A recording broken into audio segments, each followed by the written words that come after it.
Chapter 1.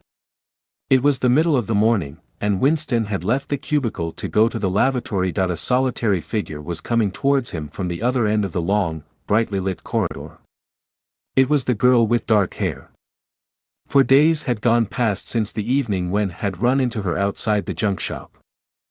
As she came nearer, he saw that her right arm was in a sling, not noticeable at a distance because it was of the same color as her overalls.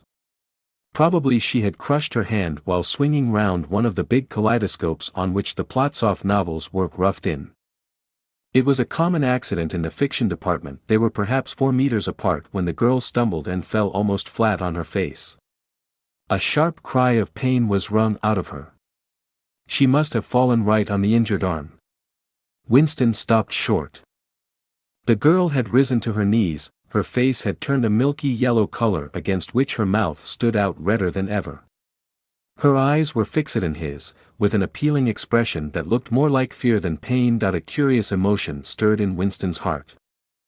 In front of him was an enemy who was trying to kill him. In front of him, also, was a human creature, in pain and perhaps with a broken bone.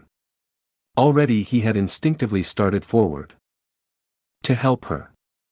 In the moment when he had seen her fall on the bandaged arm, it had been as though he felt the pain in his own body. "You're hurt?" he said. "It's nothing. My arm. It'll be all right in a second." She spoke as though her heart were fluttering. She had certainly turned very pale. "You haven't broken anything?" "No, I'm all right.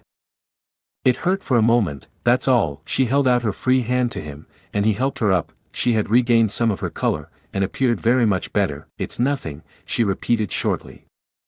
"I only gave my wrist a bit of a bang." "Thanks, comrade." And with that she walked on in the direction in which she had been going, as briskly as though it had really been nothing.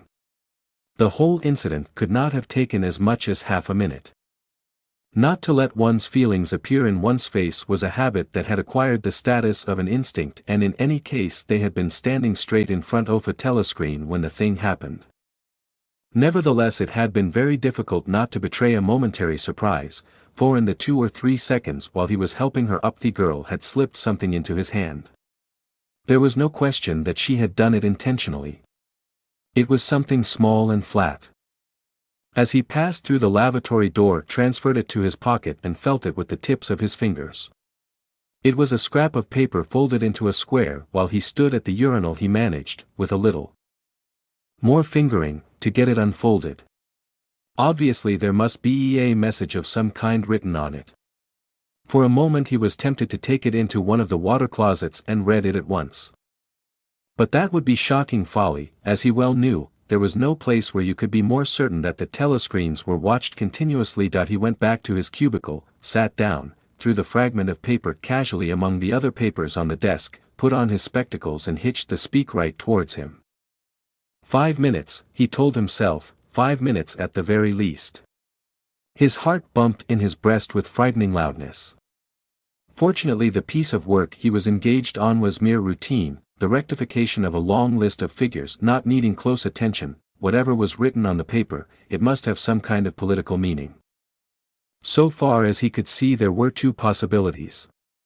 One, much the more likely, was that the girl was an agent of the thought police, just as he had feared. That he did not know why the thought police should choose to deliver their messages in such a fashion, but perhaps they had their reasons.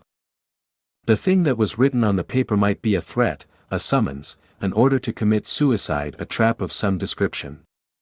But there was another, wilder possibility that kept raising its head, though he tried vainly to suppress it.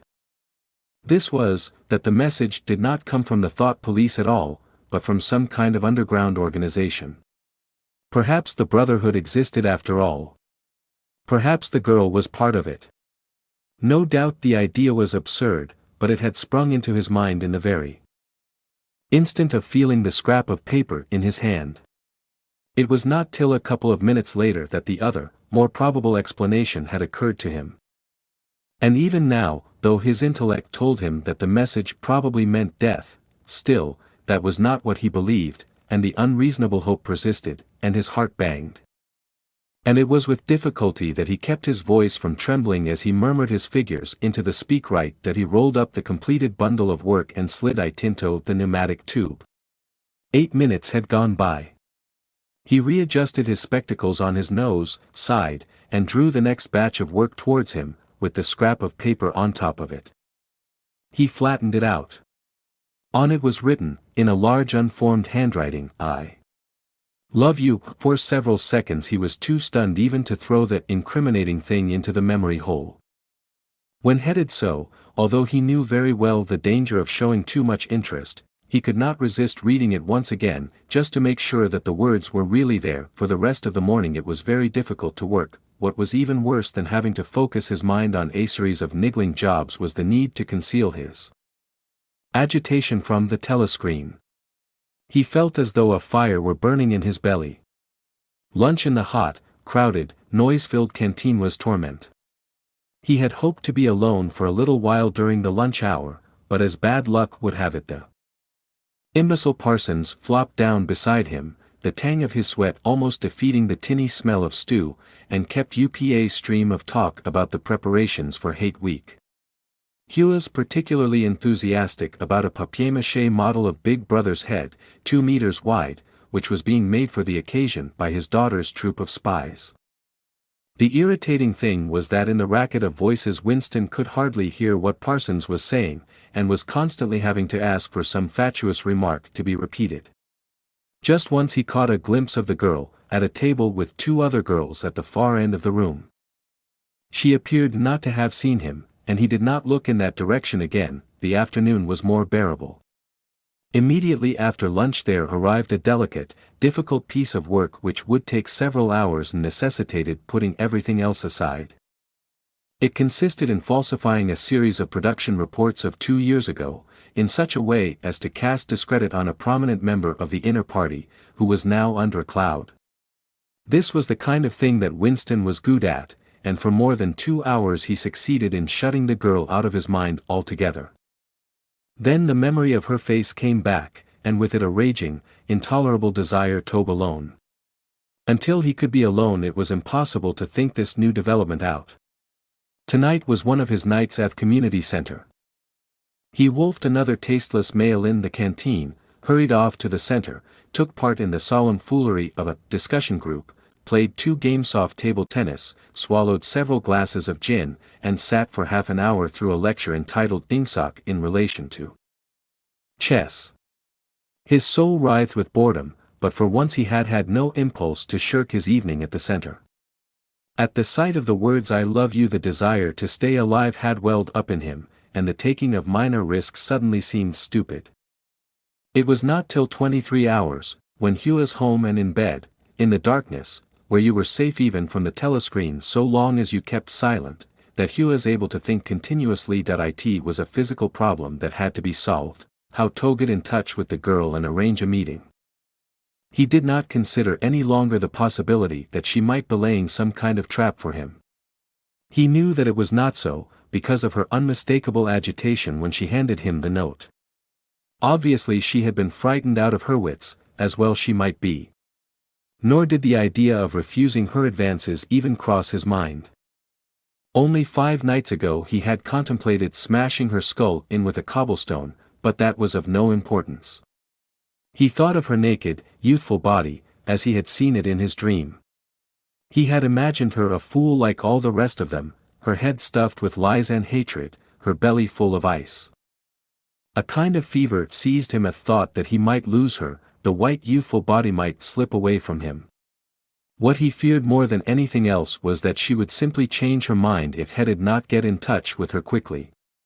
But the physical difficulty of meeting was enormous. It was like trying to mock a move at chess when you were already mated. Whichever way you turned, the telescreen faced you. Actually, all the possible ways of communicating with her had occurred to him within 5 minutes of reading the note, but now, with time to think, he went over them one by one, as though laying out a row of instruments on a table. Obviously the kind of encounter that had happened this morning could not be repeated. If she had worked in the records department it might have been comparatively simple, but he had only a very dim idea whereabouts in the building the fiction department lay, and he had no pretext for going there. If he had known where she lived, and at what time she left work, he could have contrived to meet her somewhere on her way home, but to try to follow her home was not safe, because it would mean loitering about outside the ministry, which was bound to be noticed. As for sending a letter through the mails, it was out of the question. By a routine that was not even secret, all letters were opened in transit. Actually, few people ever wrote letters. For the messages that it was occasionally necessary to send, there were printed postcards with long lists of phrases, and you struck out the ones that were inapplicable. In any case headed "Not know the girl's name," let alone her address. Finally he decided that the safest place was the canteen. If he could get her at a table by herself, somewhere in the midleaf of the room, not too near the telescreens, and with a sufficient buzz of conversation all round, if these conditions endured for, say, 30 seconds, it might be possible to exchange a few words. For a week after this, life was like a restless dream. On the next day she did not appear in the canteen until Hugh was leaving it, the whistle having already blown. Presumably she had been changed on to a later shift. They passed each other without a glance. On the day after that she was in the canteen at the usual time, but with 3 other girls and immediately under a telescreen. Then for 3 dreadful days she did not appear at all. His whole mind and body seemed to be afflicted with an unbearable sensitivity, a sort of transparency, which made every movement, every sound, every contact, every word that he had to speak or lustento, an agony. Even in sleep he could not altogether escape from her image. He did not touch the diary during those days. If there was any relief, it was in his work, in which he could sometimes forget himself for 10 minutes at a stretch. He had absolutely no clue as to what had happened to her, there was no inquiry he could make. She might have been vaporized, she might have committed suicide, she might have been transferred to the other end of Oceania, worst and likeliest of all, she might simply have changed her mind and decided to avoid him. The next day she reappeared. Her arm was out of the sling and she had a band of sticking plaster round her wrist. The relief of seeing her was so great that he could not resist staring directly at her for several seconds. On the following day very nearly succeeded in speaking to her. When he came into the canteen she was sitting at a table well out from the wall, and was quite alone. It was early, and the place was not very full. The queue edged forward till Winston was almost at the counter, then was held up for 2 minutes because someone in front was complaining that he had not received his tablet of saccharin. But the girl was still alone. When Winston secured his tray and began to make for Hurtable, he walked casually towards her, his eyes searching for a place at some table beyond her. She was perhaps 3 meters away from him. Another 2 seconds would do it, then a voice behind him called, "Smith." He pretended not to hear. "Smith," repeated the voice, more loudly. It was Nouse. He turned round. A blonde-headed, silly-faced young man named Wilshire, whom he barely knew, was inviting him with a smile to a vacant place at his table. It was not safe to refuse. After having been recognized, he could not go and sit at a table with an unattended girl. It was too noticeable. He sat down with a friendly smile. The silly blonde face beamed into his. Winston had a hallucination of himself smashing a pickaxe right into the middle of it. The girl's table filled up a few minutes later, but she must have seen him coming towards her, and perhaps she would take the hint. Next day he took care to arrive early. Surely enough, she was at a table in about the same place, and again alone. The person immediately ahead of him in the queue was a small, swiftly moving, beetle-like man with a flat face and tiny, suspicious eyes. As Winston turned away from the counter with his tray, he saw that the little man was making straight for the girl's table. His hope sank again. There was a vacant place at a table further away, but something in the little man's appearance suggested that he would be sufficiently attentive to his own comfort to choose the emptiest table. With ice at his heart Winston followed. It was no use unless he could get the girl alone. At this moment there was a tremendous crash. The little man was sprawling on all fours, his tray had gone flying, 2 streams of soup and coffee were flowing across the floor. He started to his feet with a malignant glance at Winston, whom he evidently suspected of having tripped him up. It was all right. 5 seconds later, with a thundering heart, Winston was sitting at the girl's table. He did not look at her. He unpacked his tray and promptly began eating. It was all important to speak at once, before anyone else came, but now a terrible fear had taken possession of him. A week had gone by since she had first approached him. She would have changed her mind, she must have changed her mind. It was impossible that this affair should end successfully, such things did not happen in real life. He might have flinched altogether from speaking if at this moment he had not seen Ampleforth, the hairy-eared poet, wandering limply round the room with a tray, looking for a place to sit down. In his vague way Ampleforth was attached to Winston, and would certainly sit down at this table if he caught sight of him. There was perhaps a minute in which to act. Both Winston and the girl were eating steadily. The stuff they were eating was a thin stew, actually a soup, of haricot beans. In a low murmur Winston began speaking. Neither of them looked up. Steadily they spooned watery stuff into their mouths, and between spoonfuls exchanged the few necessary words in low expressionless voices. What time do you leave work? 18:30. Where can we meet? Victory Square, near the monument. It's full of telescreens. It doesn't matter if there's a crowd. Any signal? No. Don't come up to me until you see me among a lot of people. And don't look at me. Just keep somewhere near 'em. What time? 19 hours. All right. Ampleforth failed to see Winston and sat down at another table. They did not speak again, and, so far as it was possible for two people sitting on opposite sides of the sammitable, they did not look at one another. The girl finished her lunch quickly and made off, while Winston stayed to smoke a cigarette. Winston was in Victory Square before the appointed time. He wandered round the base of the enormous fluted column, at the top of which Big Brother's statue gazed southward towards the skies where he had vanquished the Eurasian aeroplanes, the East Asian aeroplanes. It had been, a few years ago, in the Battle of Airstrip 1. In the street in front of it there was a statue of a man on horseback which was supposed to represent Oliver Cromwell. At 5 minutes past the hour the girl had still not appeared. Again the terrible fear seized upon Winston.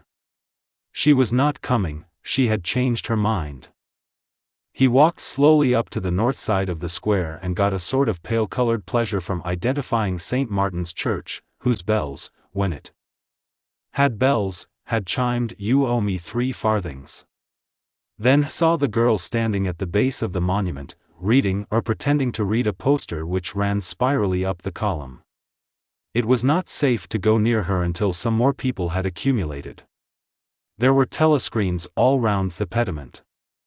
But at this moment there was a din of shouting and a zoom of heavy vehicles from somewhere to the left. Suddenly everyone seemed to be running across the square. The girl nipped nimbly round the lions at the base of the monument and joined in the rush. Winston followed. As Heron, he gathered from some shouted remarks that a convoy of Eurasian prisoners was passing. Already a dense mass of people was blocking the south side of the square. Winston, at normal times the kind of person who gravitates to the outer edge of any kind of scrimmage, shoved, butted, squirmed his way forward into the heart of the crowd. Soon he was within arm's length of the girl, but the way was blocked by an enormous prole and an almost equally enormous woman, presumably his wife, who seemed to form an impenetrable wall of flesh. Winston wriggled himself sideways, and with a violent lunge managed to drive his shoulder between them. For a moment it felt as though his entrails were being ground to pulp between the two muscular hips. Then he had broken through, sweating a little. He was next to the girl. They were shoulder to shoulder, both staring fixedly in front of them. A long line of trucks, with wooden-faced guards armed with submachine guns standing upright in each corner, was passing slowly down the street. In the trucks little yellow men in shabby greenish uniforms were squatting, jammed close together. Their sad, Mongolian faces gazed out over the sides of the trucks utterly incurious. Occasionally when a truck jolted there was a clank-clank of metal. All the prisoners were wearing leg irons. Truckload after truckload of the sad faces passed. Winston knew they were there but saw them only intermittently. The girl's shoulder, and her arm right down to the elbow, were pressed against his. Her cheek was almost near enough for him to feel its warmth. She had immediately taken charge of the situation, just as Ash had done in the canteen. She began speaking in the same expressionless voice as before, with lips barely moving, a mere murmur easily drowned by the din of voices and the rumbling of the trucks. "Can you hear me? Yes. Can you get Sunday afternoon off? Yes. Then listen carefully. You'll have to remember this. Go to Paddington Station." With a sort of military precision that astonished him, she outlined the route that he was to follow. A half-hour railway journey, turn left outside the station, 2 kilometers along the road, a gate with the top bar missing, a path across a field, a grass-grown lane, a track between bushes, a dead tree with moss on it. It was as though she had a map inside her head. "Can you remember all that?" she murmured finally. "Yes." "You turn left, then right, then left again. And the gate SGOT no top bar." "Yes." "What time?" "About 15. You may have to wait. I'll get there by another way." "Are you sure you remember everything?" "Yes." "Then get away from me as quick as you can." She need not have told him that. But for the moment they could not extricate themselves from the crowd. The trucks were still filing past, the people still insatiably gaping. At the start there had been a few boos and hisses, but it came only from the party members among the crowd and had soon stopped. The prevailing emotion was simply curiosity.